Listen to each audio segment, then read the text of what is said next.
Halo.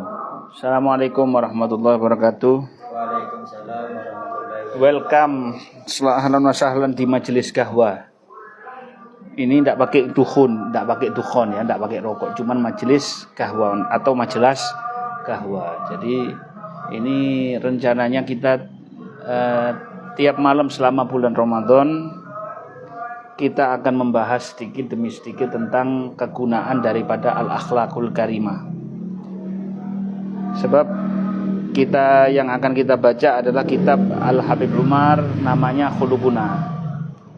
Jadi memang majelisnya ini tidak terlalu resmi. Kalau terlalu resmi nanti tegang. Ya. Jadi biar kita juga latihan sabar ini. Ada suara sepeda motor ngeng ya. Terus apa nih?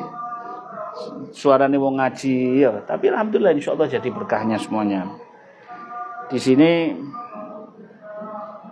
pertama dibawakan ayat Bismillahirrahmanirrahim. Waman aradal akhirata wa sa'alaha sa'yaha wa huwa mu'minun fa ulaika kana sa'yuhum mashkurun. Siapa orang itu yang kepingin akhirat dan dia berusaha mewujudkan akhiratnya itu, dia usaha dengan ibadahnya, dengan akhlaknya, dan dia percaya bahwasanya itu akan berhasil dikasih oleh Allah Subhanahu wa taala, maka orang-orang yang begitu itu adalah akan diterima kasih oleh Allah Subhanahu wa taala, alias diwujudkan oleh Allah Subhanahu wa taala. Lah bulan Ramadan ini yang paling penting adalah membentuk akhlak. Jadi kadang kita ini sering bilang bulan Ramadan setannya dikurung, ya. Sufidatil maradatus syayat sufidatis syayatin wa maradatul jin, ya. Setannya yang besar-besar di jinnya sing mokong-mokong dibuang, dikunci, tak bisa kemana-mana. Dibuka pintu surga, ditutup pintu neraka. Nah, terus yang tertinggal siapa? Yang tertinggal ya wis iki. Setan-setan sing kuplukan saiki. Lek gak setan sing kuplukan ya apa ya? Istilahnya ya sesama manusia yang mana setan itu sudah meninggalkan wakilnya. Wis aku tak minggat dhisik, tak pensiun saiki. Sementara tak cuti, ya saya tinggalkan hawa nafsu. Hawa nafsu ini yang harus kita, istilahnya harus kita lawan. Dalam arti, makanya di bulan Ramadan ini adalah masa perjuangan untuk melawan hawa nafsu. Hawa nafsu itu apa sih? Hawa nafsu itu adalah orang yang jatuh. Hawa itu jatuh. Jadi kayak keinginan itu seperti membimbing orang untuk jatuh, ceblok dari tempat yang atas ke tempat yang bawah, tempat yang rendah. Itu pengertian gampangnya. Jadi kalau ada orang tanya hawa nafsu, kok bilang hawa nafsu ini? Ya, ada hawa nafsu yang dia gunakan untuk kebaikan, ada yang digunakan untuk kejelekan. Karena kalau dia digunakan untuk kejelekan, ya wis. Wong iku sing asale soleh berarti di tempat yang ada tinggal di atas. Gara-gara itu dia jatuh ke bawah gara-gara tertipu oleh siapa? Hawa nafsunya sendiri. Jadi karena nafsu ini yang repot ini tadi. La tahsabannal ilma yanfa'u wahdahu ma lam yutawwaj ra'suhu bi khallaqi ma lam yutawwaj rabbuhu bi khallaqin fa idza ruzikta khaliqatan mahmudatan faqad istafaka muqassimal arzaki. Kalau seandainya seseorang, jangan kau anggap orang itu merasa hebat dengan ilmunya saja, tidak cukup. Ilmu banyak, tapi kalau dia tidak diistimewakan oleh Allah Subhanahu wa taala dengan dengan taj, dengan mahkota, maka dia tidak ada gunanya. Apa mahkota yang Allah berikan kepada hambanya itu? Akhlak. Jadi kalau kita dikasih akhlak satu aja yang baik, ini anaknya ini sabar. Lebih banyak sabarnya daripada ngamuknya misalkan. Lebih banyak husnudzonnya daripada tidak husnudzonnya misalkan. Maka berarti orang itu adalah orang pilihannya Allah Subhanahu wa taala. Jadi di sini kita akan belajar tentang apa sih yang dicintai oleh Allah Subhanahu wa taala. Yang mana Nabi SAW itu innama bu'itsu mu'allima, saya diutus sebagai muallim. Kalau diutus sebagai muallim itu dia ngajar sampai meninggalnya ngajar. Rasulullah SAW dari selama hidupnya tidak pernah meninggalkan pengajaran. Ya dengan kata-kata, dengan perbuatan dan lain sebagainya. Da'ana ilal haqqin bihaqqin munazzalin alaihi minar rahmani afdhalud da'wati. Kita diajak untuk beriman kepada Al-Qur'an dengan ajaran Al-Qur'an dengan sebaik-baiknya ajarannya Allah Subhanahu wa taala. Diajak dengan sebaik-baiknya. Ajabna qabilna mud'inina li amri. Mestinya kita ini terima dan kita tunduk kepada perintahnya. Sami'na ata'na. Ya kita dengar, ya kita taati. Berdasarkan anhudan wa basirati. Berdasarkan petunjuk dan basirah, kesadaran. Nah, makanya kita minta kepada Allah, ya Rabbi tsabbitna 'alal haqqi wal huda. Ya Rabb, tetapkan kita ini berada di jalan istiqomah, jalan petunjuknya Allah Subhanahu wa taala. Wa ya Rabbi aqbidna 'ala khairi millati. Kalau pas mati, ya Allah, jadikan kita dalam keadaan husnul khotimah. Itu hanya akhlakul karimah yang bisa membimbing orang pada husnul khotimah. Amal ibadah ini Nabi SAW ditanya sama sahabat, ya Rasulullah, ini ada orang perempuan, ana wong wedok iki ahli ibadah. Nek awan poso, nek bengi gak tau turu. Wis uripe ibadah. Tapi dia ini suka ganggu tetangganya. Ngata-ngatain tetangganya, ngata-ngatain orang dan lain sebagainya. Apa kata Nabi SAW? Hiya finnar. Kalau terus orang kenalnya dia hanya dengan sifat-sifatnya yang jelek ini, maka Allah Subhanahu wa taala Maha Kaya tidak butuh dengan amal ibadahnya ini tadi. Sebab mestinya dia itu ketika beramal ibadah, ketika kita puasa, ketika kita sholat, ketika apa saja, iku padha wae kulaan cahaya, kulaan apa saja, dari sholat, dari itu. Karena tidak menghasilkan hati wong apik kaya apa? Pernah satu kali ada seorang guru, waktu itu dalam satu perjalanan dia sama anaknya juga, sama murid-muridnya. Ketika di malam hari, anaknya itu yang masih muda banguni bapaknya untuk bangun malam. Murid-muridnya tidak ada yang siap bangun malam. Terus mari sembahyang tahajud. Anak iki warang ini, "Bah, enak bayo, alhamdulillah bayo. Awak dhewe iki saiki ternyata luwe apik teko arek-arek iki. Awak dhewe sik iso tangi tahajud." Loh. Nek ape digawe framing-framingan ya tepak ketokan. Iya, kelihatannya bener. Tapi bapaknya ini bilang sama anaknya itu dia, "Nak, kon tak kandhani nak yo. Karuan kon turu gak ngomongno wong iku luwih apik daripada kon sembahyang tahajud ngomongno. Daripada kita tahajud ngomongin orang, jelekin orang, karuan gak tahajud gak apa-apa. Jangan ini dijadikan tameng, jangan dijadikan topeng." Nah, ini. Padahal ini amalan berat tuh ini, bangun malam. Belum tentu kita Ramadan wae. Iya. Masih kopi ping piro-piro? Belum tentu. Ini namanya apa? Majelis kopi untuk seonok buah-buahan iki ya. Ya. Nah. Jangan tegang-tegang ini. Ayo Van. Diminum bos kopinya bos. Yang enak bos. Ojo enggeng tok. Ini bukan diciptakan untuk enggeng. Enggeng ini hanya diciptakan untuk siapa? Untuk Rabbul Alamin. Kalau kita di sini yang enak dong. Nah. Tayyib. Innamal umamu al-akhlaqu ma baqiyat fa inhum dhahabat akhlaquhum dhahab. Eksistensi sebuah umat itu tergantung daripada akhlaknya. Kalau sebuah umat itu terkenal dengan akhlaknya, meskipun umatnya itu sudah habis orang-orangnya, tetap dikenal dengan akhlak. Tapi kalau tidak, ya sudah. Jadi memang kan di dalam bulan Ramadan ini memang penting yang namanya al-akhlaqul karimah. Saya tidak akan panjang-panjang. Ini pirang menit ini? 9. Masih 9, sik suwe tidak apa-apa. Jadi al-akhlaq ini sangat penting. Akhlak itu masih bujuan, tapi berguna sih ya. Contoh misalkan gini. Ada orang nang masjid, dia buat kesalahan, dipisui sama orang satu masjid. Sama ada orang, terus mari gitu dia keluar dari masjid, nyari ketenangan, dia masuk ke tempat minum, bar, ngone wong mabuk-mabukan. Tutuk dek ngone wong mabuk gara-gara dek bingung. Gelas minuman ini yang dia pegang ini jatuh, pecah. Takut dimarahi, justru pelayannya datang, orang-orang sebelah, "Oh, kamu kenapa?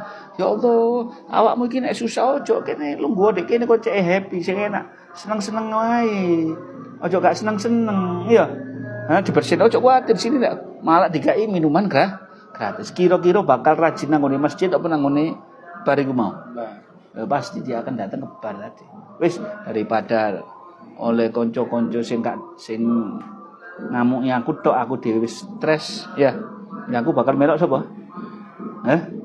Bakal melok sing yang minuman ya ini tadi. Padahal minuman itu jelas haram dan mudarat. Tapi gaya penerimaannya itu tadi dengan akhlak meskipun cuma pura-pura saja, cuma untuk ngindor saja ya kan. Supaya untuk mek mayukno barang to. Tadi. Apalagi zaman sekarang ini apa saja kalau dibawakan dengan kata-kata yang baik jadi. Enggak sekarang dia akan datang. Makanya harus kita yakini yang pertama Islam ini hanya datang untuk membenahi akhlaknya manusia. Memperbaiki akhlaknya dia dengan Allah, memperbaiki akhlaknya dengan sesama. Yang bawa ini tadi siapa? Rasulullah SAW. Makanya Kanjeng Nabi SAW ini sudah membawa ajaran ini, diajarkan puasa, diajarkan sholat, mati-matian, ya, sampai korban semuanya, ngorbankan keluarga, ngorbankan sahabatnya, ngorbankan dirinya, semuanya dikorbankan. Nah, kita datang umatnya Nabi SAW wis enak, waktu ini poso gak iso ngergani wong poso. Jadi memang puasa ini hanya untuk orang yang cinta sama Allah. Jadi nek ono sing sik mokel berarti wis padha wae kayak gak gelem akhirat. Jadi artinya dia mbelani nikmat sak gini, nikmat sedikit padahal mau dikasih uang dibilang ojo dikombe kopi iki. Nek kon mbok ombe kopi iki tak kei dhuwit, tak kei omah misalkan. Enggak, aku lebih senang kopi. Saking kebeletnya kepingin sama kopi. Padahal kita ini kalau kebelet itu paling enak ya kebelet kencing aja ya, jangan kebelet mokel, kebelet ngamuk, jangan ya. Jangan seperti itu. Nah, ada satu orang ini tinggal di negara barat. Cuk tegang-tegang rek koyo ngrungokno dawuh kiai wae kon iki. Ojo tegang-tegang sing enak.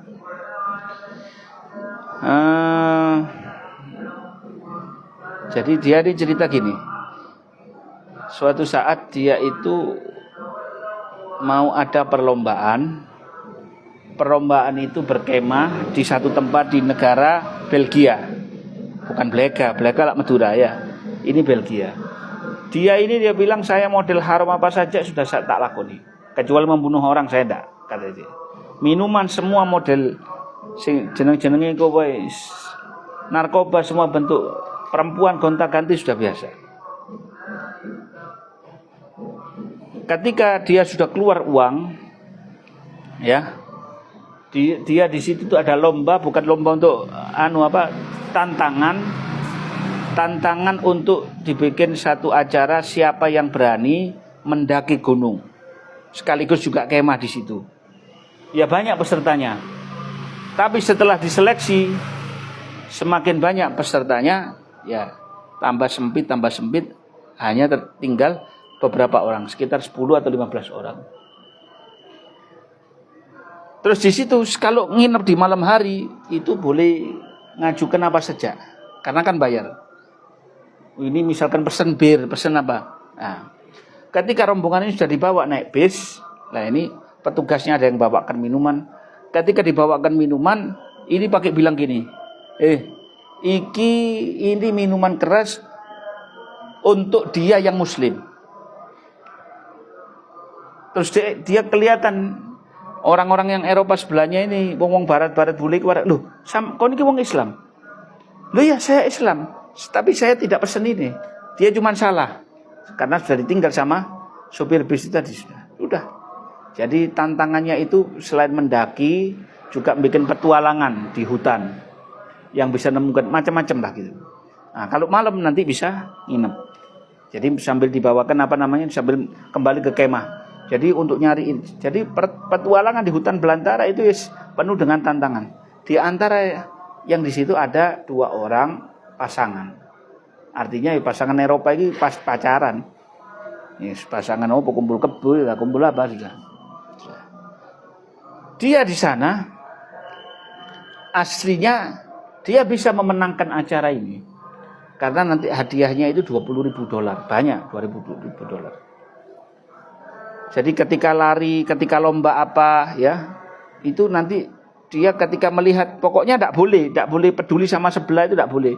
Ya kamu harus selamatkan dirimu, atau kamu harus menangkan dirimu. Nah ini sampai ada yang jatuh atau ada apa, sudah resikonya ditanggung para peserta. Karena ini tes keberanian. Wis. Ketika di salah satu lomba manjat tempat, ada satu orang terjatuh. Temannya ini tadi ditolong sama dia. Ketika pembagian untuk ada makanannya persediaannya dia yang enak-enak ini dikasihkan temannya.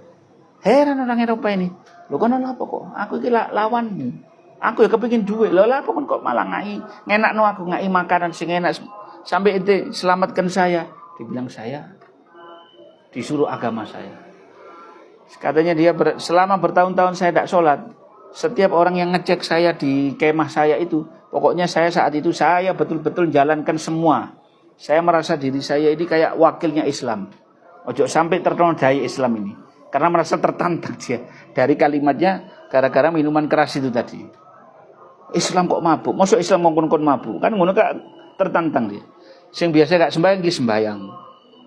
Jadi sampai kan itu kan ke dalam perlombaan itu, dalam petualangan itu tadi harus sampai di pos ini. Nanti kalau sampai di pos ini harus ngasih tanda. Dia ketika waktunya sholat dia tenang. Nggak digubris, posnya itu nggak digubris. Biarkan orang lain yang dapat duluan, orang lain dapat duluan.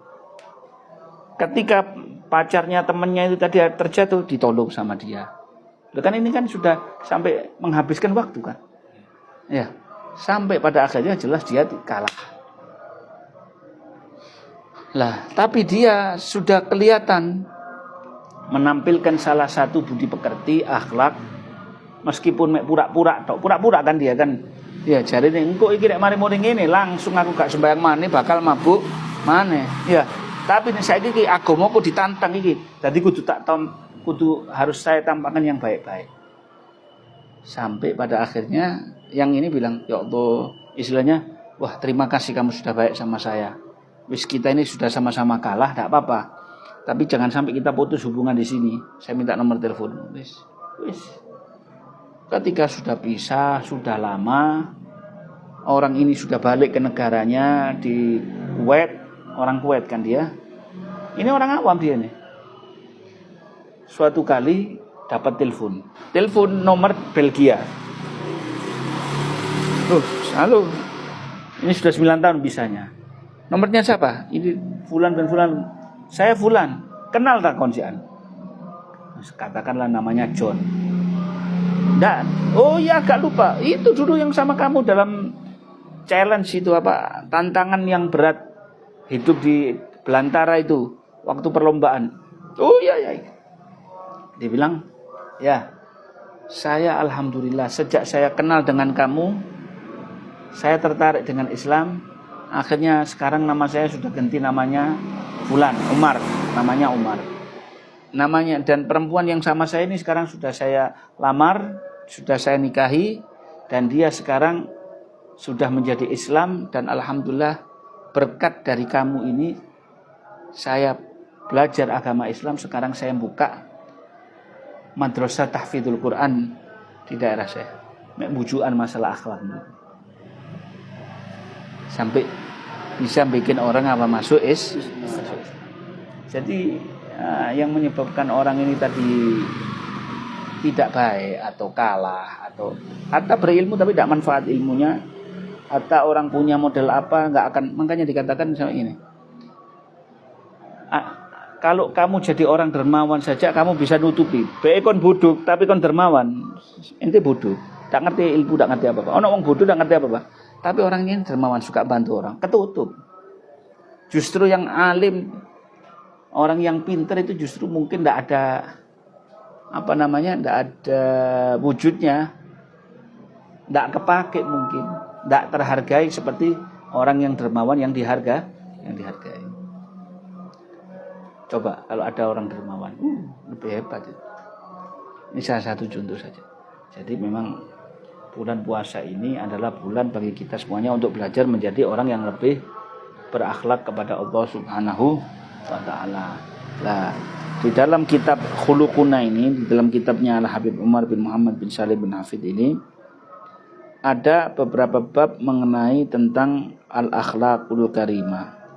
Ya.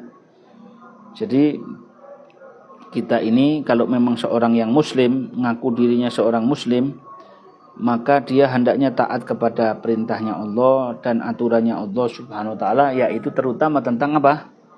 Al-akhlaqul karimah. Kalau kau bilang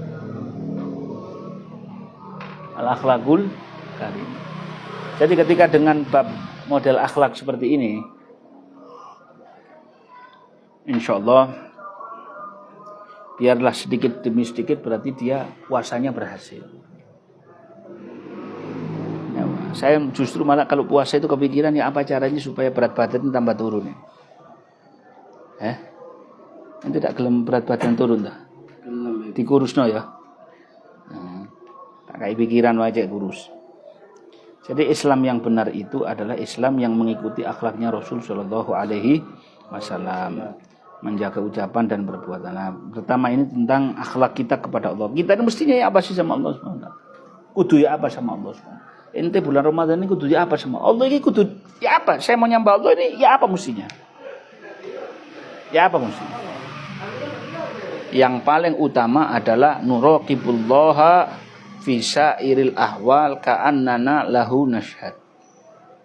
Kita merasa diawasi oleh Allah Subhanahu wa taala. Seolah-olah kita menyaksikan kayak ada CCTV-nya lah ibaratnya. Aku gak gelem gini. Betul manusia tidak lihat tapi Allah Subhanahu wa taala lihat. Ada contohnya begini gampangnya. Ada orang punya kebiasaan buruk kalau dia sendirian di kamar. Misalkan kalau sendirian di kamar dia lihat barang ini, barang macam-macam, ya, yang berkaitan dengan hal-hal yang enggak baik, pemandangan-pemandangan yang haram. Sekali waktu dia punya rezeki ini seret. Akhirnya dia bilang, saya ini sudah tobat, tapi kok rezeki enggak melaku-melaku. Akhirnya dia punya komitmen, kalau begitu saya akan jujur sama Allah Subhanahu wa taala. Bisa beneran sudah bisa. Tutup tidak bujuan. Dosa yang biasanya saya buat dalam kamar itu atau di saat saya sendiri, ya, itu akan saya tinggalkan perlahan sedikit demi sedikit. Kayak iso kabeh. Kayak iso kabeh siji loro telu katakanlah. Biasanya mungkin di kamar dia minum narkoba, sekarang ini dia tinggalkan itu narkobanya, ya. Yang seperti itu. Maka dari situ dia merasa, ya Allah, kalau saya tunjukkan kepada Allah yang baik dari diri saya sambil saya minta tolong sama Allah Subhanahu wa taala, enggak mungkin Allah Subhanahu wa taala akan biarkan saya, enggak mungkin. Pasti akan dikenakno. Rezeki bakal diatur, bakal istilahnya dirapikan dengan sebaik-baiknya. Ada orang minta ampun tapi dia enggak berkembang. Tak berkembang. Wis gitu pagun ngono tok. Pagun buat apa? Ternyata setelah dicek bukan masalah tobatnya, bukan masalah zikirnya, bukan masalah apa. Saya sudah bangun malam sudah. Oh, ada 1-2 maksiat yang mungkin belum dia. Coba misalkan ada 2-3 maksiat yang sering kita lakukan, satu aja kita buang dulu. Terus seluruh terserah. Mbok beli ora pun ndak tak sakarmu. Siji tinggalan sih. Karena Allah Subhanahu wa taala itu akan bikin perubahan yang sangat luar biasa. Jadi poin yang pertama adalah kita merasakan pengawasan Allah Subhanahu wa taala. Jadi bukan karena kalau kita diampel kemudian jadi orang baik, pas tidak diampel tidak jadi orang baik. Di daerah ampel kita puasa, pas di luar ampel kita enggak puasa. Saiki kadek nonton masih ya seake sing enggak puasa. Artinya kalau kita lihat orang yang enggak puasa itu tetap kita doakan, ya Allah, alhamdulillah ya Allah, saya engkau jadikan saya jadi orang yang berpuasa. Mereka yang tidak berpuasa doakan supaya bisa jadi puasa. Mungkin kalau enggak hidayahnya sekarang, nanti kapan akan datang hidayahnya dari Allah Subhanahu wa taala. Wis gitu ae wis. Jok suwe-suwe. Wallahu a'lam bishawab.